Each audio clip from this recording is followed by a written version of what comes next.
Independence दिन था और आज और मुबारक दिन यह हुआ कि इलेक्शन कमीशन ने आज अनाउंस कर दिया है कि जम्मू कश्मीर में इलेक्शन होंगे और 3 फेजेस में होंगे। पहला फेज 18 को होगा, दूसरा फेज 25 को होगा, तीसरा फेज जो है 1 को होगा और 4 अक्टूबर को रिजल्ट निकलेंगे। मैं सिर्फ इलेक्शन कमीशन से ये उम्मीद करूंगा, जो बहुत जरूरी है, कि लेवल प्लेइंग फील्ड सबको दें, सब पार्टीज को, ये नहीं कि एक को ज्यादा दे देंगे। और खासकर जो इन्होंने ऑफिसर्स को रातों रात चेंज किया है, इसका मतलब इन्हें मालूम था कि अनाउंसमेंट आएगा। मैं चाहता हूं कि इलेक्शन कमीशन इसको भी देखे, इन अफसरों को किस बिना पे चेंज किया गया है। 3 फेज में इलेक्शन होने जा रहे हैं और जम्मू कश्मीर जैसे सेंसिटिव स्टेट के अंदर आपको लगता नहीं समय कम मिला है? अच्छा है, बहुत ही अच्छा है कि समय मिला। अब पता लगेगा कौन तैयार था, कौन तैयार नहीं था। डॉक्टर साहब, क्या आप चुनाव लड़ेंगे? इसमें क्या आपको कोई शक है? उमर साहब नहीं लड़ेंगे? वो नहीं लड़ेंगे। आप लड़ेंगे? मैं लड़ूंगा। जब स्टेट रिस्टोर होगा मैं उतर जाऊंगा और उमर साहब उस सीट से लड़ेंगे। डॉक्टर साहब, क्या आप अलायंस करने जा रहे हैं? अलायंस का इसीलिए तो मैं वापस आ रहा हूं, क्योंकि पार्टी हैज टू मीट, उसमें फैसला होगा कि अलायंस होगी या नहीं होगी। आपको जो राहत मिली है ईडी की तरफ से, जो कोर्ट ने डायरेक्शन दी, उस पर पीडीपी ये कह रही है, उनके कुछ बयान आए, वो कहते हैं कि आपने अपोजिशन को डिवाइड कर दिया, पहले पीडीपी का साथ छोड़ दिया, फिर कांग्रेस का साथ छोड़ दिया, और इसीलिए किसने छोड़ा? किसे छोड़ा? अब मैं यहाँ बयान नहीं करना चाहता हूँ। किसने हमारे खिलाफ बयान देना शुरू किया? वो तो बहुत बोलते हैं, उनको बोलने की आदत है। मैंने कभी कुछ नहीं कहा पीडीपी के बारे में। लोग जानते हैं क्या है क्या नहीं है। डॉक्टर साहब, नेशनल कॉन्फ्रेंस 90 की 90 सीटों पर अपने चुनाव उम्मीदवार उतार रहे हैं। यार मुझे अक्ल नहीं है या आपको अक्ल नहीं है। हैरान है। मैंने कहा पार्टी डिसाइड करेगी। इसके बाद भी यह सवाल है। 370 इशू रहेगा, धारा 370 इशू रहेगा आपका, क्योंकि कोर्ट का वो कहता है। आप जम्मू के लोगों से पूछिए, हमारे से मत पूछिए कि 370 जाने से उनका क्या नुकसान हुआ, उनसे पूछिए। डॉक्टर साहब, कितनी उम्मीदें हैं स्टेटहुड के लिए क्या ले पाएंगे नेशनल कॉन्फ्रेंस? किसकी उम्मीद? कितनी सीटें लेने की उम्मीद? हुजूर, फिर इलेक्शन क्यों लड़ते अगर उम्मीद नहीं होती? उम्मीद पर तो जिंदगी है। जिसको उम्मीद नहीं है उसके पास जिंदगी ही नहीं है। स्टेटहुड के लिए एनसी का क्या? हम लोग चाहते हैं स्टेटहुड आए, न सिर्फ एनसी, सारी जितनी पार्टीज यहाँ की है वो डिमांड करती है कि होना चाहिए। और गवर्नमेंट ऑफ इंडिया का वादा है कि स्टेटहुड होगा और पूरा स्टेटहुड होगा। महिलाओं को एडिक्वेट रिप्रेजेंटेशन मिलेगी, जो आपकी पार्टी की महिलाएं हैं, क्योंकि वो कहती हैं कि बहुत टाइम से थोड़ा बहुत मिला, लेकिन अब नहीं। अगर आपकी कोई बहन और बीवी है जो लड़ना चाहती है, बता दीजिए, हम उसको देखेंगे कि उसका कितना उसका उसमें है, बताइए। As president, Jammu Kashmir National Conference has always believed that women must get their right. We have fought in the parliament also for women's empowerment and we will continue to fight for their empowerment. ये मर्द ही हैं जो उनको नहीं देते, chance नहीं देना चाहते। ये जो ने बिल पास की है, मैं भी देखता हूं वो कब फाइनल स्टेज पे आएगी। 50+ बीजेपी कह रही है हम आंकड़ा पार करेंगे। मैं कहता हूं कि वो 100 के 100 ले ले। वो तो ये भी कहते थे ना, क्या भूल गए? 370 पार, 470 पार। अब देखिए उनको कितना मिला। डॉक्टर साहब, क्या लगता है, इन ऐलान हो गया है चुनावों का, अब आप जब जनता के बीच जाएंगे वो कौन से बड़े मुद्दे होंगे जिन मुद्दों को लेकर? मैं आपसे गुजारिश करूंगा, आप इतना इंतजार कीजिए, हमारा मैनिफेस्टो आपके पास आएगा, उसमें सब चीजें दर्ज है। उमर साहब ने अभी प्रेस कॉन्फ्रेंस की श्रीनगर में, वो कहते हैं कि जो ट्रांसफर हुई है आज, कहीं ना कहीं वो बीजेपी को फायदा दिलाने के लिए सब कुछ हो रहा है। मैं तो खुद समझता हूँ, मैं समझता हूँ कि इलेक्शन कमीशन को ये देखना चाहिए, अगर वो लेवल फील्ड चाहते हैं तो ये देखना चाहिए उनको ट्रांसफर किस बिना पे किया गया। Why have they been transferred? Farooq साहब, 10 दिन के बाद जो है लास्ट फेज की नॉमिनेशन की डेट है, क्या नेशनल कॉन्फ्रेंस की लिस्ट जो है कैंडिडेट्स की अगले कुछ दिनों में आ जाएंगी, 2-4 दिनों में?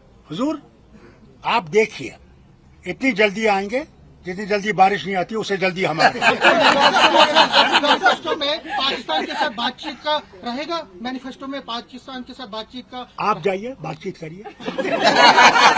डॉक्टर साहब चुनाव से पहले जिस तरीके से केंद्र सरकार ने जो जम्मू कश्मीर सरकार की पावर्स हैं वो एलजी को ट्रांसफर की हैं, किस तरीके से? This will not stay. When the statehood is restored, statehood means all power to the state. We're not Delhi. We are Jammu and Kashmir. आप हमारी इज्जत लूटना चाहते हैं क्या? डोगरों की इज्जत नहीं है? कश्मीरियों की इज्जत नहीं है? पहाड़ियों की इज्जत नहीं है? गुजरों की इज्जत नहीं है? क्या हमारे ऊपर अफसर रहेंगे? कौन सी रियासत? मैं आज पूछना चाहता हूं आपके माध्यम से, कैसे प्रधानमंत्री से कहता हूं, कैसा लगेगा उनको अगर गुजरात में ड्यूटी बनाई जाए और वहां का जो वजीर आला है उसके पास कुछ नहीं हो? कैसा लगेगा उनको? क्योंकि वो वजीर आला रहे हैं। इसका जवाब देना चाहिए उन्हें। कश्मीरी पंडित जो है, कश्मीरी पंडित हमेशा कहते हैं कि उनको रिप्रेजेंटेशन नहीं मिलती है। मुझे याद है एमएलसी आपने एक बनाया था, बताया। अरे क्यों? आप ये बताइए, देंगे, हंडू साहब क्या थे? सीट देंगे। मुझे ये बताइए, हंडू साहब क्या थे? That is way back. वो कश्मीरी That is पंडित था। 97. 96 I'm telling you when I was chief minister. Yeah, yeah. हंडू साहब थे Yes. and he बताया won था from आपको the Muslim MLC। area. उसके बाद उसके बाद आप- क्या? उसके बाद- always we have Hindu and Sikh. यहाँ पे आप देखिए, सिख 28,000 वोट लेके हार गया। उसके बाद भी मैंने उसको हुकूमत में लाया जी जी कि इनकी रिप्रेजेंटेशन होनी चाहिए। जी। जो पब्लिक सर्विस कमीशन है उनकी रिप्रेजेंटेशन दी। अगर आप लोगों की रिप्रेजेंटेशन नहीं देंगे, जिनकी कहीं रिप्रेजेंटेशन नहीं है, उसीलिए तो अपर हाउस था। आपको याद नहीं है? मेरे पास 8 सीटें थी, मैंने 6 सीटें जम्मू को दी, सिर्फ 2 सीटें कश्मीर को दी। Sir, a question on the prospects of national conference. 2 questions. First, are you in touch with Ghulam Nabi Azad? Second question is whether Sajjad Lone and Altaf Bukhari will also be joining your front against the Bharatiya Janata Party?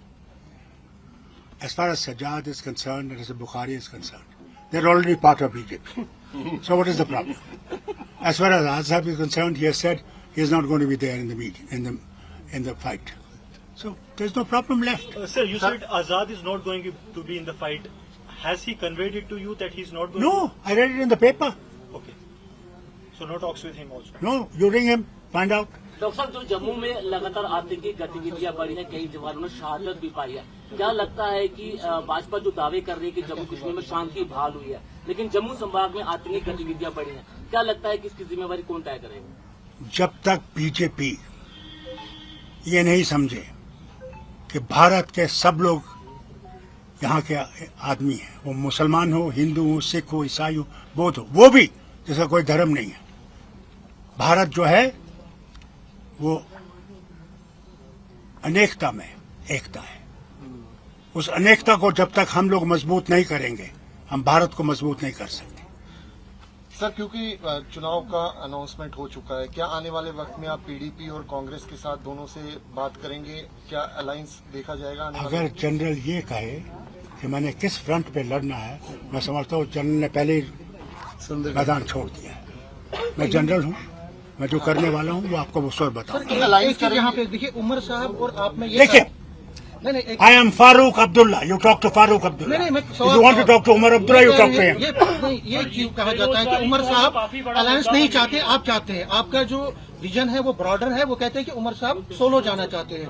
Lok Sabha elections में भी वो solo गए और No, let me tell you, you are wrong. I want to fight solo.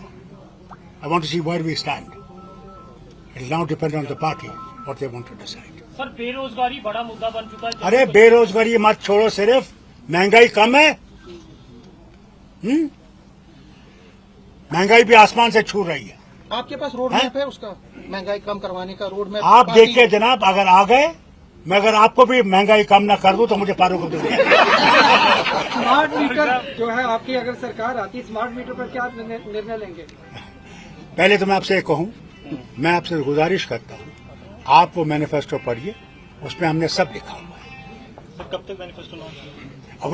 I get to Srinagar very shortly, will release it. Sir, एक national मुद्दा जो चल रहा है अभी, डॉक्टर जो मारी गई है कोलकाता में, जो करीब और मर्डर देखिए, हुआ, मैं क्या खुद कहेंगे डॉक्टर सर? हूं, मैं खुद डॉक्टर हूं, अफसोस तो इस बात का है, आज हमारे भारत में किसी भी रियासत को ले लीजिए, यूपी को ही ले लीजिए, क्या वह हमारी माँ बहन की इज्जत रहती है? कितनों को रेप नहीं किया, कितनों को रेप करके मार नहीं गया? मुझे बताइए। इसीलिए तो हम कहते हैं कि वुमेन एम्पावरमेंट लाओ कि वो अपने लिए खड़ी हो सके। बड़ा अफसोस का मुद्दा है कि एक डॉक्टर औरत और जिसने मारा, न सिर्फ रेप किया, मारा, तो उसका नाम ना निकले। अब वहां की गवर्नमेंट तक है, उसको कैसे ढूंढेंगे, उसको क्या सजा देंगे? ऐसे लोगों को फांसी की सजा मिलनी चाहिए। डॉक्टर साहब, नेशनल कॉन्फ्रेंस जब चुनावों में जाएगी, किन मुद्दों को लेकर? क्योंकि बीजेपी, मैंने आपसे बार बार वही चीज वही नहीं सर, पहले कान यहां से पकड़ो, फिर कान यहां से। आई एम टेलिंग यू कि साहब मेरा मैनिफेस्टो देखेंगे आप, उसमें आपके सारे जवाब होंगे। Everything they been working for month on that manifesto, so there is not a single thing that will not be on that manifesto. Doctor साहब, कोलकाता वाला जो डॉक्टर वाला इशू है, उसमें आज ममता बनर्जी सड़कों पे उतरी हैं और सीबीआई से जो है वो जस्टिस की मांग कर रही है। सीबीआई से जस्टिस की मांग कर रही है। मैं बंगाल से नहीं, that is problem of Mamata ji and her body. Don't involve me with Bengal. Doctor साहब, ईवीएम मशीन पर आपने कुछ आज कहा था, ईवीएम मशीन को टैंपर किया जा सकता है, ईवीएम मशीन को टैंपर किया जा सकता है, आपने क्या कहा? हुजूर, तकरीर में आप मुझे क्यों पकड़ रहे हैं? सारे गठबंधन ने दिखाया आपको, दिखाया नहीं? आपने कमलनाथ का सुना नहीं? क्या हुआ कि वोट हाथ को जाता था और वो फूल निकलता था, आपने देखा? बल्कि एक जगह तो सरपंच जो वहां का था, उसके सारी फैमिली ने हाथ को वोट दिया था और वहां देखा, वहां सा फूल था। जम्मू कश्मीर में भी इसीलिए मैं कहता हूं, देखिए, शुक्र है अल्लाह का कि कपिल सिब्बल साहब ने बहुत जबरदस्त इसमें स्टडी की और एक फॉर्मेट बनाया है। जितने भी हमारे वहां पे एजेंट्स होंगे, वो फॉर्मेट उनके पास होगा, वो मशीन को देखेंगे और जब मशीन वोटिंग खत्म हो जाएगी, उसको सील करके जाएगी, वो भी देखेंगे। ये भी मैं आपको बता दूं कि हर जगह आप लोगों की भी जिम्मेवारी है। आप लोगों के साथ जुड़े हुए हैं, लोग आपको देखते हैं, ये आपकी भी जिम्मेवारी है देखना कि वहां टेम्परिंग हुई है या नहीं हुई। अब मुझे ये बताइए, आज तक इलेक्शन कमीशन इसका जवाब नहीं दे सका कि 5 लाख वोट गए हैं, 4 लाख ही थे, वो कहां से आए? या 4 लाख वोट थे, वहां 3 ही लाख पड़े हैं, वो कहां गए? आज तक इलेक्शन कमीशन का जवाब नहीं दे सका। डॉक्टर साहब, जो जम्मू रीजन में आतंकी गतिविधियों में इजाफा हुआ है, क्या इस पर आप कहेंगे, क्या ये भी आपके लिए चुनावी मुद्दा रहेगा इन चुनावों में? क्यों रहेगा? क्यों?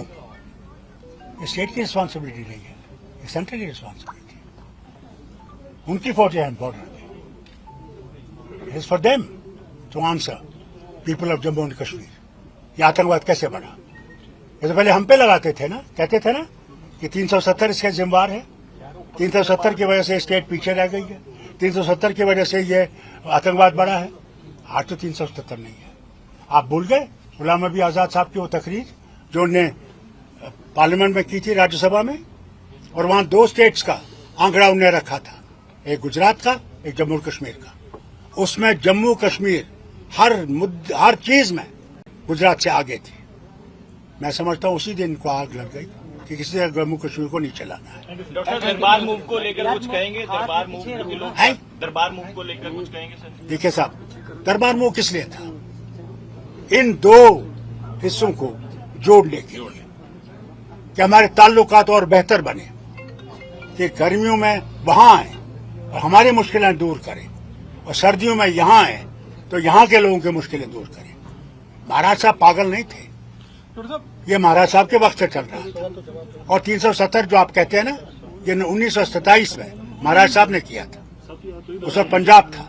डर ये था कि बाहर के लोग यहाँ न आए और हमारे नौकरियों पर और हमारी जमीनों पर कब्जा करें। दोबारा शुरू करेंगे? आज तो शुरू हो गया, आज और बजाओ, तालियां बजाओ, मिठाइयां खाओ, मर तो तुम ही जाओगे, हमारे यहाँ तो कोई नहीं आने वाला। जिस तरीके से आपकी जमीन ले जाएंगे। डॉक्टर साहब जिस तरीके से लास्ट क्वेश्चन। डॉक्टर साहब जिस तरीके से आतंकवादी यार घुसपैठ तू ही करके सिर्फ जम्मू पूछता कश्मीर है और कोई नहीं यहाँ पूछने वाला। डॉक्टर साहब जिस तरीके से आतंकवादी घुसपैठ करके जम्मू प्रोविंस में आए, आपको लगता है कि चुनाव में ब्लड बात करने की उनकी कोशिश नहीं रहेगी? साहब, नहीं होगा। मैं नहीं समझता वो आपको इलेक्शन में कुछ करेंगे। डॉक्टर साहब आखिरी सवाल इलेक्शन करना होगा, चाहूंगा। कहते हैं मुझे मेरे ख्याल से उनसे टेलीफोन करना पड़ेगा। मुझे नंबर बता दीजिएगा, मैं उनसे कहूँगा भाई लोगों बंद करो, इलेक्शन को कुछ नहीं करना, बाकी तुम्हारी मर्जी है। डॉक्टर कहते हैं कि राजनीति में कुछ भी हो सकता है, क्या आने वाले टाइम में ऐसा हो सकता है कि भाजपा के साथ गठबंधन करना पड़े नेशनल कॉन्फ्रेंस को? देखिए, जो भी गवर्नमेंट यहाँ आएगी उसे सेंटर के साथ अच्छे सलूक रखने पड़ेंगे, वो कोई भी हुकूमत हो, तभी ये रियासत आगे चल सकती है। उसके बगैर रियासत चल नहीं सकती। चलिए, थैंक यू। हो गया? और कोई सवाल तो नहीं है?